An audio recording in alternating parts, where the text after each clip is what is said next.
The Indo-Pacific was abuzz. U.S. Congress had just passed a landmark $2.5 billion defense law for the Philippines. The announcement electrified Manila, signaling a major shift in regional security. For the Philippines, long on the front lines of rising tensions, this was a game changer. The law, officially the Philippines Enhanced Defense Cooperation Act of 2026, marked the largest U.S. military assistance package in decades. It was a clear signal. America was reaffirming its commitment to its oldest Asian ally. Years of escalating incidents in the South China Sea, harassment of Filipino vessels, confrontations with maritime militias, had set the stage. The new law was Washington's direct answer to Manila's call for support. This wasn't just about money or hardware, it was a strategic realignment with consequences for the entire region. The move aimed to bolster Philippine sovereignty and project American resolve. As the sun set over Manila Bay, the world took notice. A new chapter in U.S.-Philippines relations was being written. The alliance, forged in war and tested by time, was now a living partnership for the 21st century. The Philippines was no longer alone in facing regional pressures. This was not a transaction, but a statement of shared purpose. The law's passage was a message to friends and adversaries alike. The U.S.-Philippines alliance is back, and stronger than ever. The region's balance of power was shifting. The implications would echo far beyond Manila. The world was watching. A new dawn had arrived for an old alliance. What does the Enhanced Defense Cooperation Act actually do? It authorizes $2.5 billion in U.S. military aid to the Philippines over 5 years, with strict oversight and clear objectives. The primary goal: modernize the armed forces of the Philippines, especially in maritime defense. This isn't a blank check. Funds are tied to real upgrades. Media, new fighter jets on runway, advanced radar installations, modern patrol vessels docked, side by side of old and new military hardware, new fighter jets, advanced radars, and patrol vessels. The law also invests in training, maintenance, and logistics, ensuring the new assets are sustainable. Joint U.S.-Philippine military exercises will expand, focusing on real-world scenarios like maritime security and air defense. The act transforms the AFP from an internal security force to a credible maritime power. It's about more than hardware. It's about building expertise and interoperability. The law signals that a stronger Philippines is a vital U.S. interest and a pillar of regional stability. It sends a message: U.S. commitment to its allies is ironclad.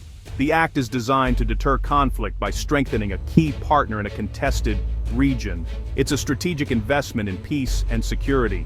The U.S. is not just helping a friend, it's shaping the Indo-Pacific's future. The law's impact will be felt in every corner of the region. It's a bold move to maintain a free and open Indo-Pacific. The stakes are high, and the message is clear. The balance of power is shifting. Look at a map. The Philippines sits at the crossroads of global trade, guarding vital shipping lanes between the Pacific and South China Sea. Control here means influence over trillions in commerce. For the U.S. and its allies, keeping these waters open is a top priority. Recent years have seen rising tensions. Chinese vessels harassing Filipino ships, blockading fishing grounds, and challenging international law. The Philippines is also close to Taiwan, making it crucial in any regional crisis. Its stability is essential for Indo-Pacific security and the global economy. The daily harassment of Filipino sailors is a direct challenge to freedom of the seas.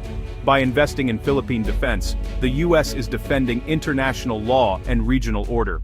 The archipelago is now the strategic heartbeat of the region. Its pulse is felt worldwide. Where does the $2.5 billion go? 40% funds the Navy and Coast Guard, new patrol vessels, corvettes, and sensors to secure Philippine waters. 30% goes to the Air Force fighter jets, patrol aircraft, helicopters, and advanced radar for integrated air defense. The rest supports the Army, cybersecurity, and joint operations, coastal defense missiles, secure communications, and cyber protection. The package isn't just about buying equipment, it funds maintenance, spare parts, and technical training. Filipino personnel will train with U.S. forces, building long-term expertise. The focus is on sustainability and self-reliance. This investment builds a professional, modern AFP for decades to come. It's a foundation for lasting security. The aid package is about people as much as hardware.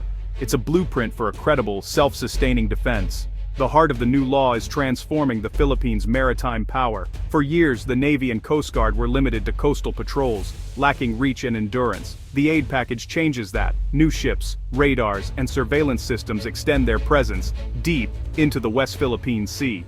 Coastal surveillance and over-the-horizon radars create a real-time picture of maritime activity. Secure communications link all branches, enabling rapid, coordinated responses. Long-range patrol aircraft and anti-ship missiles add layers of defense. The Philippines can now deter, detect, and respond to threats, shifting from passive victim to active defender. This is a credible, layered maritime security architecture. The nation is empowered to enforce its own laws and protect its sovereignty. The U.S.-Philippines alliance is one of Asia's oldest, rooted in shared sacrifice and the 1951 Mutual Defense Treaty. The relationship has seen ups and downs, but rising threats have renewed its urgency. The new defense law is a tangible sign. The alliance is alive and evolving. It moves the partnership from rhetoric to reality, providing the Philippines with real means for self-defense. This is a shift toward a partnership of equals, not dependency. The alliance now extends beyond military ties. Diplomatic, economic, and people-to-people links are growing. Together, the two nations are tackling 21st-century challenges, from cybersecurity to climate resilience. The message to the region, the U.S.-Philippines alliance, is back and stronger than ever. Shared values and interests remain powerfully relevant.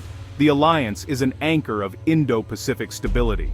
Beijing condemned the new law, accusing the U.S. of stoking tensions and militarizing the South China Sea. Chinese media called it an aggressive move, warning it would destabilize the region. But the law directly counters China's gray zone tactics, intimidation below the threshold of open conflict. A stronger Philippine military raises the risks for Beijing's coercion. Southeast Asian neighbors are watching closely. Some may be emboldened to defend their own maritime rights. The aid package could spark greater ASEAN security cooperation, but risks remain. China may double down, increasing its military presence and pressure. The region faces a potential cycle of escalation. The challenge for Washington and Manila: manage tensions, keep communication open, and avoid miscalculation. The stakes for peace and stability have never been higher. The law's impact goes beyond the South China Sea. It's crucial for Taiwan's security. The Bashi Channel, between the Philippines and Taiwan, is a strategic choke point for military movement. A stronger Philippine military can monitor and help secure this vital waterway. U.S. access to Philippine bases boosts flexibility for regional contingencies. The first island chain, from Japan to the Philippines, becomes a tougher barrier to Chinese expansion. Indo-Pacific stability is vital for global trade. Conflict here would disrupt economies worldwide. The U.S. strategy is about upholding freedom of navigation and international law. Investing in the Philippines reassures other allies, like Japan and South Korea. It shows America is committed, not distant. The security of the Philippines is linked to the security of the entire region. The Indo-Pacific's future depends on this balance. The new law is a milestone, but challenges remain. Effective, transparent use of aid is essential. Corruption and inefficiency must be avoided. Both governments need strict oversight and good governance. Diplomatically, the Philippines must balance deterrence with dialogue, keeping lines open with China. The goal is deterrence, not provocation. Peace, not escalation. Domestic politics matter.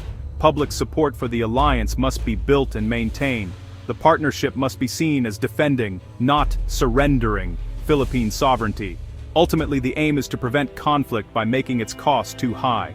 Military aid must be paired with smart, persistent diplomacy and coalition building. The future of peace in the Indo-Pacific depends on strength, unity, and dialogue.